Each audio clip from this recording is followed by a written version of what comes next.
All right, so today I'm going to talk about Homo naledi.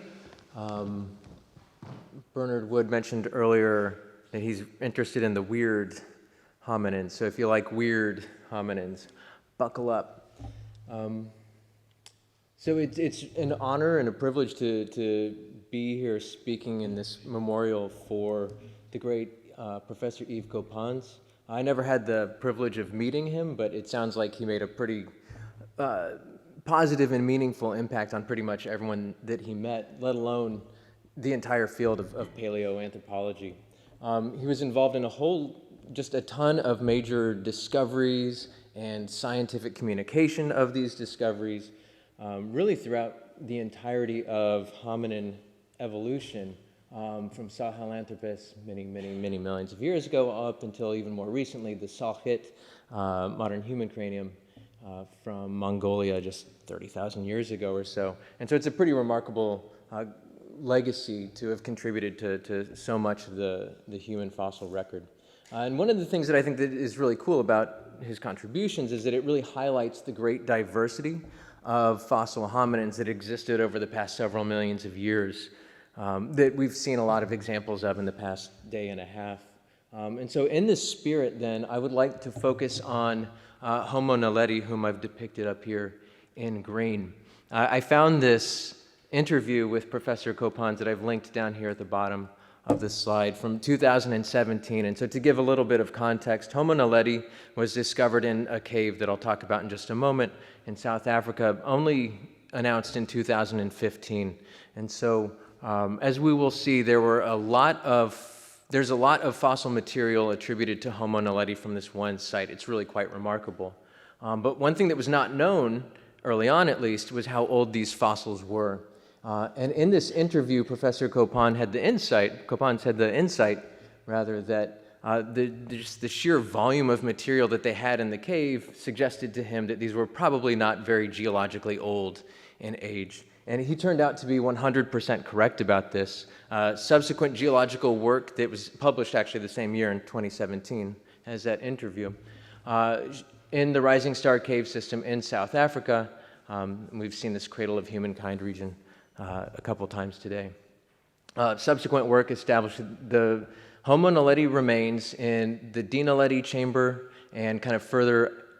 It's kind of hard to depict the 3D structure of the cave on a two-dimensional image, but kind of deeper into the cave or further into the cave. These fossils were probably only on the range of 240 to 330,000 years old.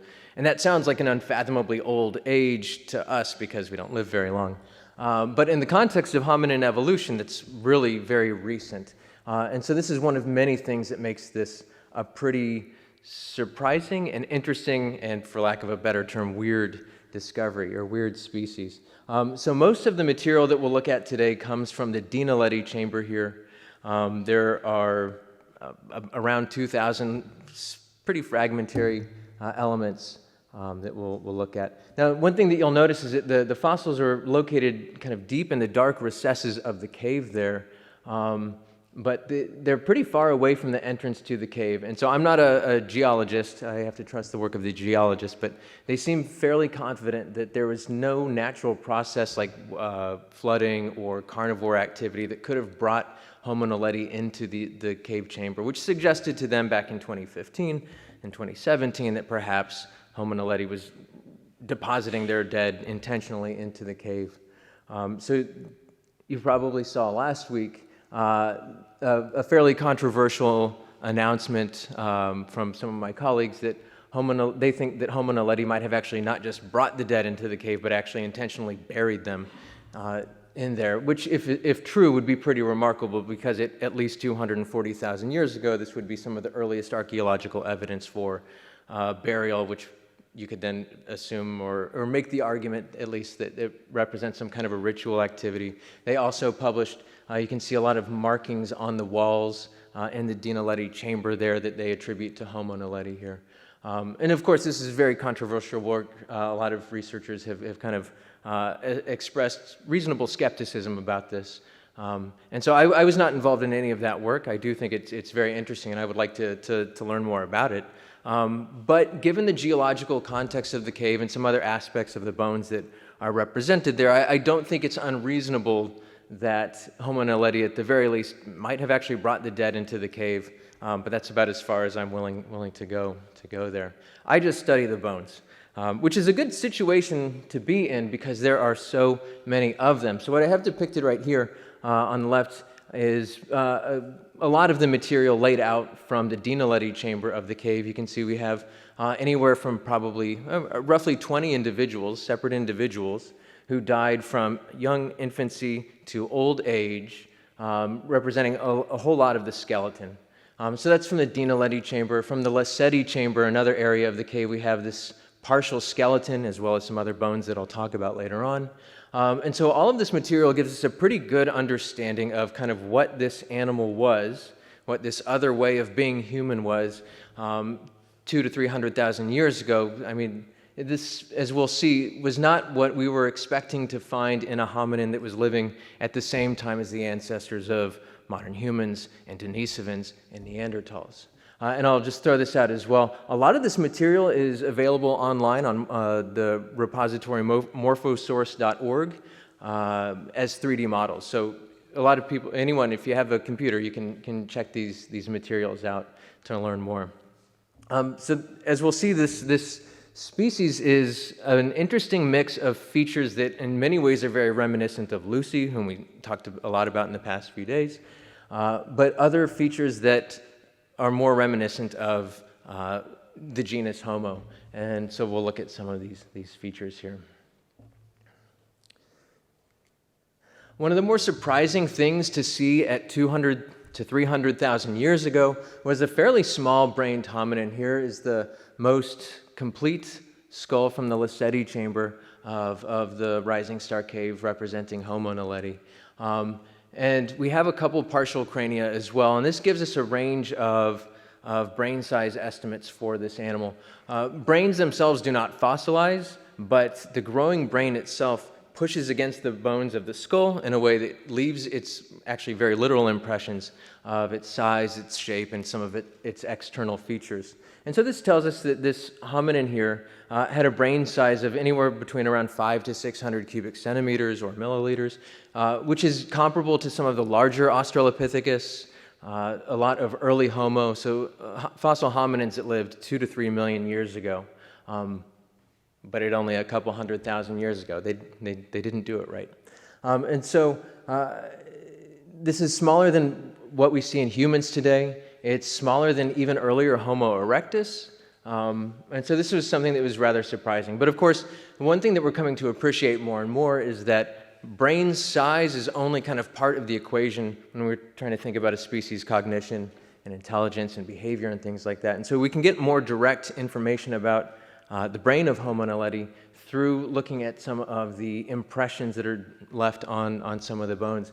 And one of these specimens here, this is a specimen called DH3. You don't need to worry about that. But it has a very remarkable preservation of the imprints of the frontal lobe here. And so the frontal lobe is important to us because this is something that in humans has greatly expanded over the course of our evolution. It's involved in executive function like planning and things like that.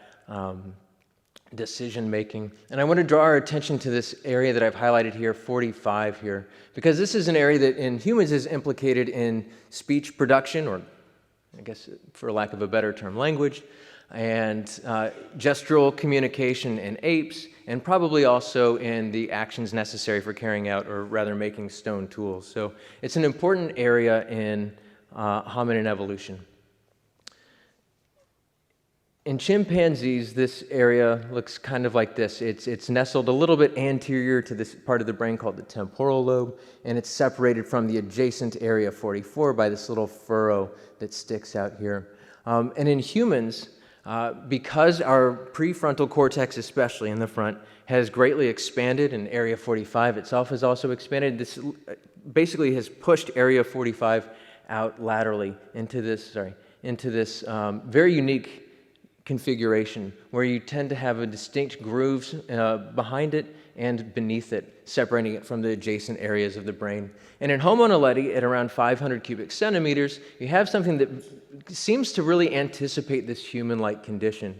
And so I wanted to acknowledge the work of Sean Hurst, who's done a lot to kind of walk me through what he thinks this means for human brain evolution. So this is kind of cool because this tells us that this provides support, rather, for Dart's idea from like 100 years ago that other researchers have looked at, that maybe there is a bit of independence in terms of brain size, but also brain structural or organizational evolution. Now, what this means for the behavior and cognition of Homo naledi, I don't, you could make all kinds of guesses, but it's an interesting similarity or precursor to the human-like condition in a fairly small-brained hominin. And so this is one of the first things that really stood out as being kind of an anachronism in such a late surviving hominin. I want to focus then from here on growth and development. Jose Braga earlier talked a lot about ontogeny, and so hopefully this will just be a little bit of a recap. I apologize that I don't know French, so I'm not sure what all he covered exactly, but one of the reasons we're very interested in growth and development is because these are the processes, the mechanisms, the patterns that are used to go from basically an embryo into an adult. These are the things that, in a sense, very literally make us human. And so when you think about how morphological or anatomical evolution occurs, it is in part by modifications to these patterns of growth and development. And the other reason that we're very interested in ontogeny or growth and development is that it relates to, or is a very important part of a species' life history strategy. And life history refers to the allocation of energy across the lifespan. And human life history itself is something that really sets us apart from other animals because we have these really big brains that require a lot of energy to fuel. And so our pattern of postnatal body size growth after birth, is basically very highly influenced by our brain size, where there's a lot of energy and calories early on going to our brains, and we have slower body size growth through a prolonged juvenile and childhood period. And so this could have two effects, or two kind of adaptive interpretations. On the one hand, this reduces the energetic costs that young children and infants have on their parents. Children are very bad at getting their own calories, and so this makes it a little bit easier for their parents. But at the same time, this kind of prolonged, slow period of growth creates a pretty long developmental window in which children are immersed in language, immersed in culture, and are able to kind of soak up their social surroundings that they'll need to be successful adults. So we care about growth and development for many reasons, and it's going to be an important part of kind of understanding really what it means to be human. And so I'll spend the rest of the talk looking at some of the evidence for growth and development in Homo naledi, starting even from, surprisingly, the prenatal period. I don't have any prenatal fossils. That would be pretty cool. We can get some surprising insights into the earliest stages of development through this adult hand skeleton that was discovered in the Naledi chamber. This is work done by Tracy Cavell and colleagues. It was found largely in situ in the cave. You can see how they have the different elements adjacent to one another. And we have a pretty interesting hand skeleton here. In many ways, it is similar to Lucy and other hominins, such as the finger bones. You can't really see it here. They're fairly curved, and we associate this type of anatomy with climbing adaptations. But the wrist, the length of the thumb, is actually quite long. The fingers are relatively short, so the hand proportions are more similar to humans. And I was going to say, when I was practicing the talk, that this had something to do with tool use, but after the talks that we saw yesterday,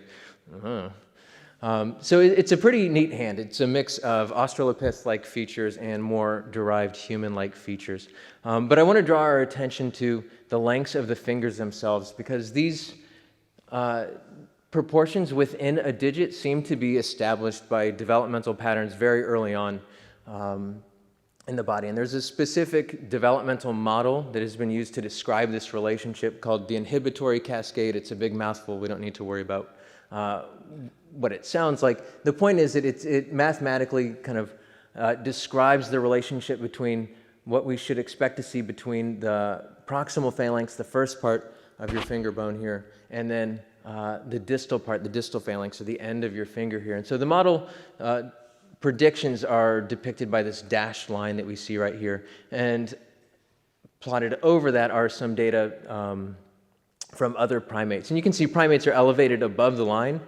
We don't fit the model perfectly, but as the saying goes, all models are wrong, but some of them are useful. I think the fact that we have a similar slope with the empirical data compared to the model predictions tells us that at the very least this is an interesting or useful way to think about these relationships between these proportions.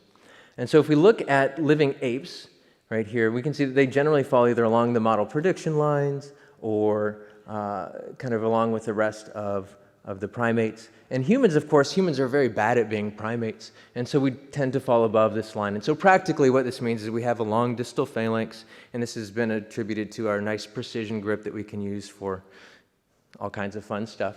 And so by throwing fossils into the mix, we can look at kind of the evolution of how this occurred, how and when this occurred. And so we have some Australopithecus depicted here in blue, Ardipithecus, with a big caveat that AL333 is from Hadar. It's Australopithecus afarensis, but it's a composite of probably multiple individuals, so we have to kind of take this point with a grain of salt. But when you look at the Australopithecus and Ardipithecus, the earliest hominins, they kind of fall at the extreme end of the living ape range. But the only fairly complete hand skeletons, such as a Neanderthal and Homo naledi, that we have evidence for, fall on the upper end of the human range. And so this tells us that quite possibly this developmental mechanism might be the proximate basis whereby evolution of human finger proportions occurred or evolved. And depending on the evolutionary position of Homo naledi, this could be something that basically characterizes the genus Homo to the exclusion of Australopiths. Of course, we've got scant fossil data, but it's an interesting pattern nevertheless. Another set of digital proportions or finger proportions that have a fairly well understood developmental basis is the proportion or the ratio between the second digit and the fourth digit, the pointer finger and the ring finger, as we would say. And so developmental psychologists they've had all kinds of fun with this, and I don't really go for that. But Emma Nelson and colleagues have found some interesting patterns when you look at this proportion in apes. It's been shown experimentally, empirically, in mouse studies especially, that the ratio here of these digits is very strongly influenced by circulating levels of testosterone during prenatal development. Why that is, I don't know, but it's an interesting pattern here. And so this has some potential behavioral correlates, where if you look at Hylobates, which are modern-day gibbons, some of the coolest primates, they tend to form these pair-bonded groups of an adult male, an adult female, and their dependent offspring. And so they have a very high ratio here, relatively long second digit. And when you look at the living apes, orangutans, gorillas, chimpanzees, and bonobos, they have much lower ratios, which means a much longer fourth digit, which would then be correlated with higher levels of testosterone during embryonic development. And humans, of course, being bad primates, kind of fall right in the middle between the pair-bonded gibbons and the living apes, where there's a whole lot of intraspecific aggression and competition. And so again, when you look at Australopithecus, when you look at fossil, this is mostly Neanderthals here in black, they kind of are in this interesting area of overlap of the high end of the ape range and the low end of the human range. And this difference between fossils and modern humans has been used as evidence, or rather to support the argument that in recent human evolution, we've been self-domesticated. We've kind of undergone natural selection for increased cooperative behaviors and pro-social behaviors and reduced aggression and reactivity. It's an interesting idea. And so what's very interesting here is where Homo naledi falls. It has the highest ratio here, meaning the relatively shortest fourth digit here. Maybe this has implications for their behavior. I'm not saying that they are self-domesticated or anything like that, of course, but it's an interesting developmental similarity that is shared with humans that may or may not have behavioral implications. Looking beyond the prenatal period, we have, because of just the sheer amount of material here, we actually have a lot of juvenile or immature remains of Homo naledi, which are actually pretty rare in fossil samples because they don't preserve very often. They're very delicate. And so I want to bring our attention here to this little hip bone, the ilium that we have depicted right here. So before the hip bone in this slide here, this is discovered in the Naledi chamber. Before this juvenile one was discovered, this was the most complete Homo naledi ilium, or hip bone here. It's very fragmentary. It's an adult from the Naledi chamber of the cave. And where it is preserved, it does seem to be a little bit more similar to Australopithecus, like Lucy, like Australopithecus africanus. In terms of being small and flaring out to the side, this is kind of a classic Australopithecus type feature. With the juvenile, we actually have much more of the ilium preserved compared to the adult here. So we have the same region here that overlies the hip abductor muscles that are very important for walking, that are preserved in, the region is preserved in the adult, but we also have a lot more of the bone, including this important area in the back, which is called the sacroiliac joint. It's where the hips meet the spine, and we have a little bit of the lower portion as well. And because this lower portion is unfused to the other parts of the ilium, or other parts of the pelvis rather, we know that this is a juvenile. And in many ways, the Naledi juvenile ilium looks a lot like a scaled down version of the adult. It does not seem to flare out quite as much if you were to be able to superimpose them and compare them, suggesting that this could be a growth-related change of increasing that iliac lateral flare, and that's consistent with previous work on Australopithecus by Christine Berge. And so this slide just basically shows kind of confirming what we had previously hypothesized based on the adult. The Homo naledi ilium, like Australopithecus, this is a juvenile Australopithecus from Malkapansgat 2 to 3 million years ago. They both project more out laterally than what you would see in a human. And that might tell us something about the positions of the hip muscles or maybe the shape of the thorax. But there's an interesting similarity with humans in the Homo naledi ilium that we don't see in Australopiths. And this concerns that sacroiliac joint that I mentioned before, where basically Australopithecus non-adults at least, have a relatively smaller sacroiliac joint compared to both humans and the Naledi ilium. I don't know what this means. This is a very important joint for weight transmission during bipedal walking, so this might tell us something about how these hominins were walking, or maybe how they were growing. And this is something that deserves, I think, much more work and more research.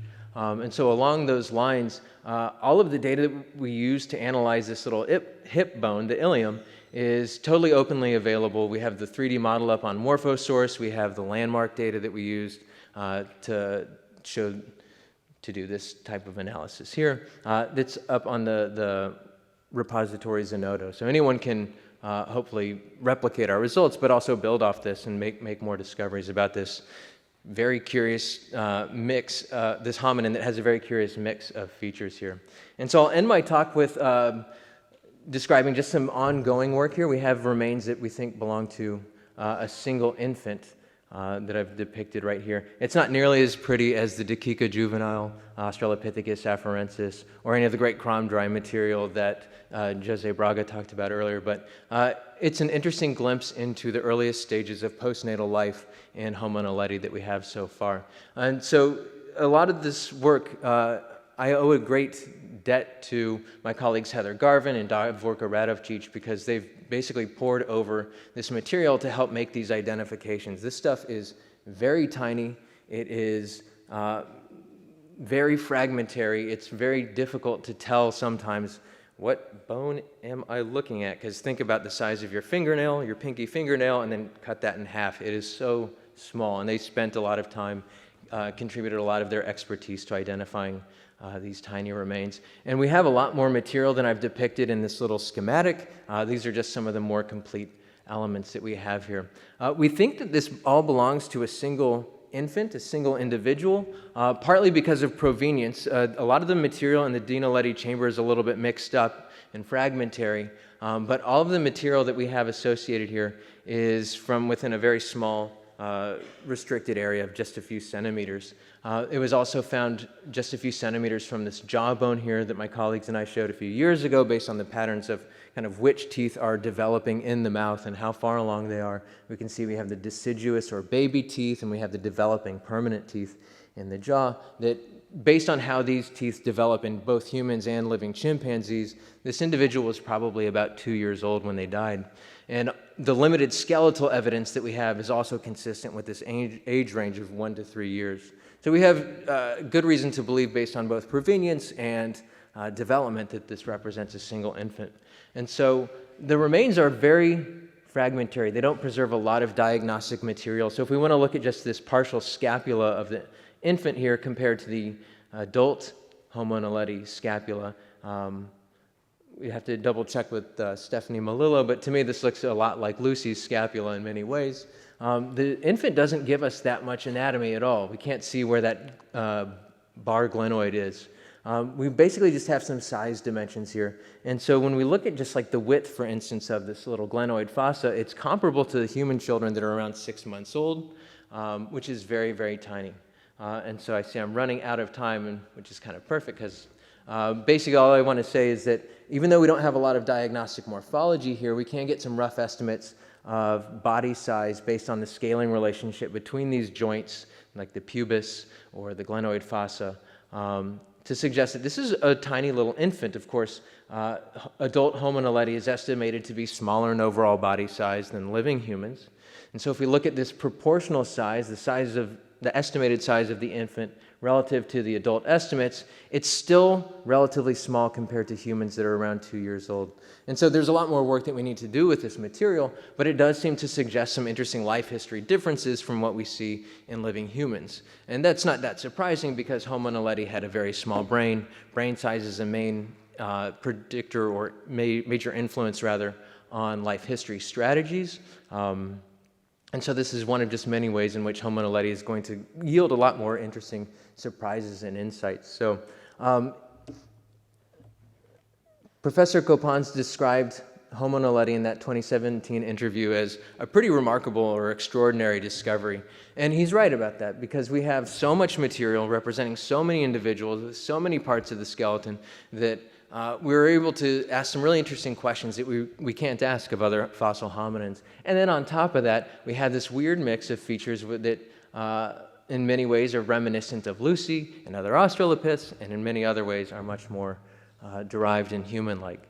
So with that, I would like to thank Jean-Jacques for inviting me out here, the Collège de France for arranging and getting us all set up here, and thank you all for your attention.